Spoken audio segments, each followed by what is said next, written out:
औज़ुबिल्लाहिमिनश्शैतानिर्रजीम बिस्मिल्लाहिर्रहमानिर्रहीम। आज जो टॉपिक हम डिस्कस करेंगे वो है रिएक्टिविटी ऑफ अल्कीन्स कि अल्कीन्स की रिएक्टिविटी किसकी वजह से होती है और ये क्यों होती है। अगर आप और से देखें सो अल्कीन में एक सिग्मा बॉन्ड होता है और एक पाई बॉन्ड होता है। अगर आप इलेक्ट्रोनेगेटिविटी के बेस पे देखें सो कार्बन की इलेक्ट्रोनेगेटिविटी 2.5 है या 5.4 है, हाइड्रोजन की 2.2 है। सो कार्बन कार्बन बॉन्ड या कार्बन हाइड्रोजन बॉन्ड दोनों नॉन पोलर कोवेलेंट बॉन्ड्स है, लेकिन स्टिल अल्कीन रिएक्टिव है। क्यों है? इसलिए रिएक्टिव है कि अगर आप अल्कीन को देखें सो अल्कीन में एक सिग्मा बॉन्ड है और एक पाई बॉन्ड है, और हमें पता है कि पाई बॉन्ड वीकर होता है और सिग्मा बॉन्ड स्ट्रॉन्गर होता है। क्यों होता है? सिग्मा बॉन्ड इसलिए स्ट्रॉन्गर होता है कि ये न्यूक्लियर एक्सिस पे होता है, और न्यूक्लियर एक्सिस पे जब होता है तो न्यूक्लियस का इन्फ्लुएंस इन इलेक्ट्रॉन्स पे ज़्यादा होता है, सो बॉन्ड स्ट्रॉन्गर होता है।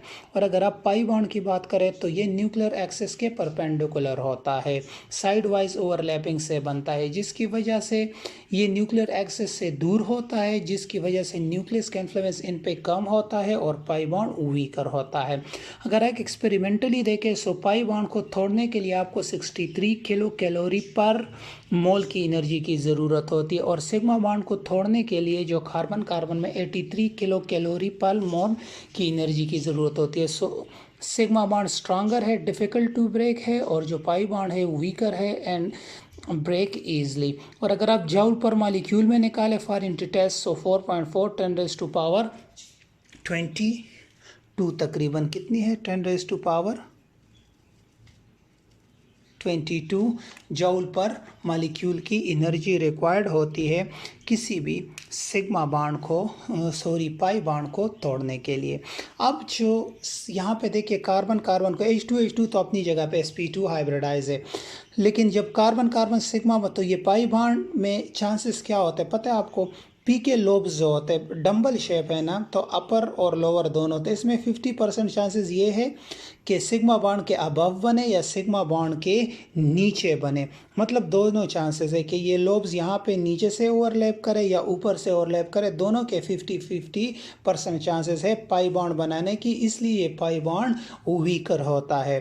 फिर अगर आप देखें जिन मॉलिक्यूल्स में पाई बॉन्ड होते हैं सो पाई बॉन्ड इलेक्ट्रॉन रिच होते हैं। जब इलेक्ट्रॉन रिच होते हैं सो ये एक्ट एज ए न्यूक्लियोफाइल, क्योंकि ये न्यूक्लियस लविंग होते हैं so easily react with electrophiles, तो इलेक्ट्रोफाइल के साथ आसानी से रिएक्ट करते। फिर दूसरी इंपॉर्टेंट बात याद रखिएगा कि यहाँ पे जो पाई बॉन्ड है ये लोकलाइज पाई बॉन्ड है। लोकलाइज इसलिए है कि ये सिर्फ दो न्यूक्लियाई के दरमियान है। अगर दो न्यूक्लियाई के ज़्यादा जिस तरह बेंजीन में है तो फिर उसको डी लोकलाइज पाई इलेक्ट्रॉन्स कहते हैं। यहाँ पे लोकलाइज पाई इलेक्ट्रॉन इसलिए कहते हैं कि दो कार्बन के दरमियान इनकी लोकेलिटी है और ये दो कार्बन के दरमियान बनते हैं।